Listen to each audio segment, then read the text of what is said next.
Lena Carter could scarcely believe the words that had just left her stepmother's mouth. Sold. For $100. The woman who had raised her since her father's death had just traded her to a homeless Korean man, a stranger dismissed by everyone as utterly worthless.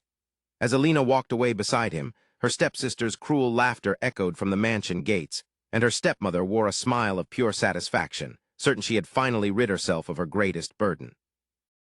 Neither of them had the faintest idea that they had just committed the worst mistake of their lives. The man they had so casually mocked was not a man to be underestimated, and when the truth finally emerged, nothing would ever be the same. Before we dive in, let me ask you something. If your own family sold you for a mere $100, could you ever find it in your heart to forgive them? Drop your answer in the comments, and while you're at it, let me know where you're watching from. I love seeing how far these stories travel. Now, let's see how Alina's world turned upside down.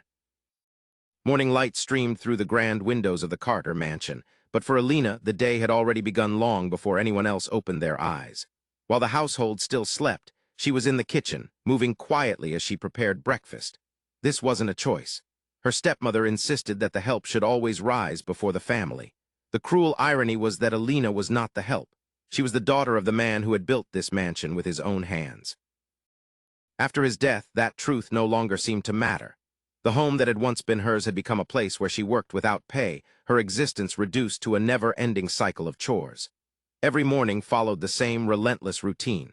She scrubbed every room, cooked every meal, handled every load of laundry, and polished the marble floors until they gleamed. By the time the family descended the stairs, everything was done, yet nothing she did ever satisfied them. A single mistake, even something as trivial as a misplaced item, was enough to make her the target of blame. Sometimes Alina wondered if anyone in that house still remembered she was family, or if they had all convinced themselves she had always been a servant. The only thing that kept her going was an old photograph of her father, hidden carefully in her apron pocket. Whenever she had a moment alone, she would pull it out and let a quiet smile cross her face. It reminded her of a time when this house was filled with laughter and warmth, a time when she was truly loved. "You would have known what to do," she whispered, her finger gently tracing his face. "I miss you, Dad." She barely had time to wipe the tears from her eyes before a sharp voice cut through the silence. "Alina." She slipped the photo back into her pocket and answered on instinct. "Yes, ma'am." She hurried out, unaware that by the end of this day, her life would be changed forever. "You called for me, ma'am?" she asked as she entered the room. Her stepmother didn't answer. Instead, she looked toward the gate where a man was slowly making his way inside. His clothes were worn and frayed, his shoes caked with dust, and his face carried the weary expression of someone who had spent many nights without a roof over his head. Alina frowned, unable to recall the last time her stepmother had welcomed a homeless stranger into their home. Before she could ask, her stepmother placed a hand on her shoulder, a gesture so unexpected that Alina froze. "This is the girl," Margaret said.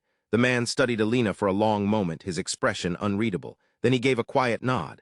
Without a word, he reached into his jacket and handed a small bundle of cash to Margaret. She counted it carefully, and a satisfied smile spread across her face. $100. Only then did Alina notice the oppressive silence in the room.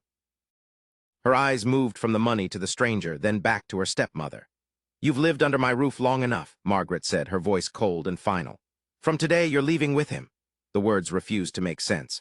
Alina searched her stepmother's face, desperately hoping to find even a flicker of humor, any hint that this was a cruel joke. There was none, and then the truth struck her with the force of a physical blow. She hadn't been asked to leave, she had been sold for $100.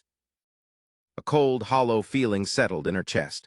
"Why?" she managed to whisper. Margaret looked at the money in her hand. "Because he paid for you." Alina shook her head slowly. "No, this isn't funny." Margaret's expression remained utterly unchanged. "Does this look like a joke?" Alina turned to Vanessa, searching for someone to tell her this had gone too far. Instead, she saw her stepsister smiling, not with sympathy but with pure satisfaction. In that moment, Alina understood completely. They had both wanted this. Tears finally spilled down her cheeks, not because of the money, but because she realized she had never truly been part of the family they pretended to be. Margaret pointed toward the gate. "Leave." Alina couldn't move. "I said leave." Margaret walked inside, picked up a small travel bag, and dropped it at Alina's feet. "I packed your things this morning." Alina looked down. Everything she owned, including the photograph of her father, fit into that single bag. This had not been a sudden decision. It had been planned long before she was ever called outside. With trembling hands, she picked up the bag. There was nothing left to say. Without a backward glance, Alina walked out of the Carter mansion.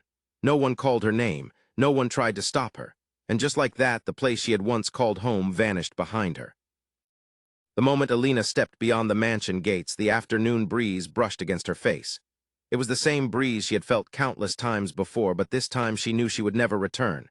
She tightened her grip on the small travel bag and quietly followed the stranger. Neither of them spoke for a long time. Finally, she broke the silence. "Why?" The man kept walking. "You had enough money to buy me," she continued, her voice trembling. "So why me?" He remained silent for a moment. Then, without looking back, he answered, "Because you needed somewhere to go."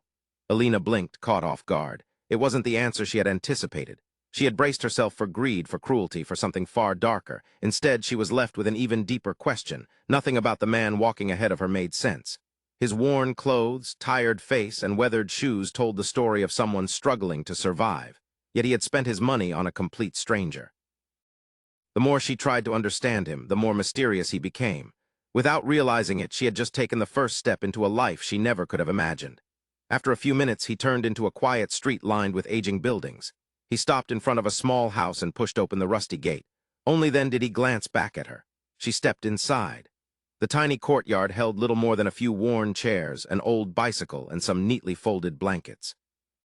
It wasn't much, but it was clean. The stranger placed his bag by the door and turned to face her. "You can leave if you want." Alina stared at him. "You bought me, so why would you let me leave?" His expression remained calm. "I didn't bring you here to make you my prisoner. I brought you here because you needed somewhere to go." The words hung in the air. Alina looked toward the open gate. She was free to leave, but freedom meant nothing when there was nowhere left to go. The Carter mansion was no longer her home, and there was no one else waiting for her. She looked back at the man. "I'll stay." He gave a quiet nod and opened the door. As Alina stepped inside, she had no idea that the man she believed was homeless was hiding a secret that would transform her life forever. If you've enjoyed the story so far, you're going to love what comes next. Please take a moment to like this video and subscribe to my channel. Alina stepped inside and quietly looked around. The room was small and modest, filled with old furniture that had clearly seen years of use. It wasn't luxurious, but it was spotless. Everything had been carefully arranged, as if someone took pride in the little they had. The stranger placed his bag by the door. "You can have the bed." Alina looked at him. "What about you?" "I'll sleep out here." She frowned. The room was barely large enough for one person, yet he had offered her the only bed without a moment's hesitation. Once again, he had done something she couldn't understand. He walked over to the small stove and poured water into a pot. "I'll make something for us to eat." Alina quietly set her bag beside the bed. Just a few hours ago, she had walked out of the Carter mansion believing she had lost everything. Now she found herself under the roof of a man who owed her nothing, yet had shown her more kindness in a single afternoon than her own family had in years. For the first time that day, she didn't feel afraid.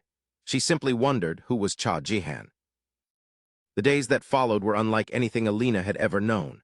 Life inside the little house was simple, but for the first time in years it was peaceful. Jihan never treated her like a burden or reminded her that she had been sold for $100. Instead, he offered her a quiet kindness she was still learning to accept. As the days passed, Alina found herself smiling more often than she had in years. Then she noticed something.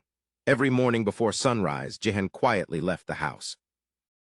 He never said where he was going, and every evening he returned as though nothing had happened. Alina wanted to ask, but she never did. Somehow she knew he was carrying a story he wasn't ready to tell, and for the first time she found herself wanting to know it. Weeks slowly turned into months. Alina found a modest job at a nearby cafe. The pay wasn't much, but earning her own money reminded her that she could still stand on her own. Each evening she returned to the little house that had quietly become home. Life with Jihan was peaceful. There were no harsh words, no fear, and no conditions attached to his kindness. As the months passed, Alina found herself falling in love with the man who had restored the peace she thought she had lost forever. Yet one question refused to leave her mind. Sometimes strangers would look at Jihan with unmistakable recognition. Before anyone could approach, he would calmly lead Alina away. The first time she asked about it, he simply smiled. "They've mistaken me for someone else." Alina smiled back, but she didn't believe him. Meanwhile, Margaret remained convinced she had made the best decision of her life. Whenever Alina's name came up, she laughed at the thought of her struggling beside a homeless man. Vanessa was no different. Neither of them realized that the daughter they had thrown away was happier than she had ever been, and the decision they celebrated would soon become the greatest mistake of their lives. One afternoon, Jihan's phone rang. The moment he looked at the screen, the calm expression Alina had grown used to disappeared. He stepped outside to answer. Less than a minute later, he returned. "There are a few things I need to take care of," he said quietly. Before Alina could ask another question, he was gone. He didn't return that night or the next. As worry slowly replaced hope, Alina searched for the only clue he had left behind, the number that had called him. When she dialed it, a calm voice gave her an address. She expected a small office. Instead, a towering corporate headquarters stood before her. Luxury cars filled the entrance as executives hurried through the revolving doors. Then, without warning, everyone stopped, one after another. Employees lowered their heads. "Welcome back, Chairman Cha." Alina turned toward the entrance. A black luxury sedan came to a stop. The door opened. Jihan stepped out, gone were the worn clothes and weathered shoes. In their place was a perfectly tailored suit and the quiet confidence of a man who belonged at the very top. He acknowledged the greetings and walked inside as though he had done it 1,000 times before. Only then did Alina understand. The homeless man she had fallen in love with was Chairman Cha Jihan, one of the richest and most powerful CEOs in Korea. Alina stood in silence. Everything she believed about Cha Jihan had been turned upside down. When they were finally alone, she looked at him. "Why?" Jihan was quiet for a moment, then he looked out through the window. "For years, people only saw my money. They wanted my name, my influence, what I could give them." He paused. "After a while, I couldn't tell who cared about me and who cared about my wealth." So he walked away. He left behind the mansion, the luxury cars, and the life everyone envied. For the first time in years, people treated him without knowing who he was. Some ignored him, some looked down on him, but at least their reactions were honest. Then he turned to Alina. "You never knew I was Chairman Cha. You only knew Jihan, the man who shared a meal with you, the man you chose before you knew what I owned." Alina felt her eyes fill with tears. At that moment, she realized Jihan hadn't been hiding his wealth. He had been searching for something money could never buy, someone who would love the man before the billionaire. Months passed. The life Alina had once thought impossible slowly became her reality. She and Jihan built a life together, and before long they were married. As chairman of one of Korea's most powerful companies, Jihan's public appearances rarely went unnoticed. One evening they attended the annual charity gala hosted by his company. The moment they stepped onto the red carpet, camera flashes lit up the night. Reporters called Jihan's name from every direction. Through it all, he never let go of Alina's hand. Miles away, Margaret and Vanessa sat in their living room with the television playing in the background. Neither of them paid much attention until the presenter spoke.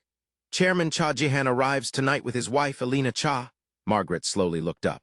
Vanessa turned toward the screen. The cameras settled on the couple. For a moment, neither woman moved. There was Alina, the girl they had sold for $100, now standing beside one of the richest men in Korea as his wife. The room fell silent. Every cruel word, every insult, every decision they had made came rushing back. Only now did they understand what they had thrown away. Not because they loved Alina, but because their greed had cost them a future they could never get back. The morning after the televised gala, 2 unexpected visitors arrived at the Cha residence. Margaret and Vanessa stepped out of a taxi wearing warm smiles that had never existed before. They barely reached the front door before Alina appeared. For a moment, no one spoke. Margaret forced a smile. "Alina, we've missed you." Vanessa quickly nodded. "We've been so worried about you." Alina looked at them quietly. Not long ago, she would have believed every word. Margaret reached for her hand. "We made mistakes. We're still your family. Come home." Alina gently pulled her hand away. "My home is already here." Margaret's smile faded. "We only want another chance." Alina met her eyes. "The day you sold me for $100, you stopped being my family." Silence filled the space between them. Without another word, Alina turned and walked back through the gates. Margaret could only watch. The frightened girl she had once controlled was gone. And for the first time, she realized there was something far more valuable than money. A second chance, one she would never get. And so the girl who had once been sold for $100 found something far more valuable than money. She found a place where she was loved, respected, and finally treated as family. Margaret and Vanessa were left with the consequences of the choice greed had made for them. But Alina never looked back, because the people who tried to throw her life away had unknowingly led her to the life she was always meant to find. As for Cha Jihan, he finally found the one person who loved the man before the billionaire. And sometimes that's the greatest fortune anyone could ever have. So tell us in the comments, if you were Alina, would you have forgiven Margaret and Vanessa after everything they did? We'd love to hear your thoughts. If you enjoyed this story, don't forget to like this video, subscribe to the channel, and turn on notifications so you don't miss our next one. Until then, Take care and remember, the greatest love isn't measured by wealth. It's measured by the heart that chooses you when there's nothing to gain.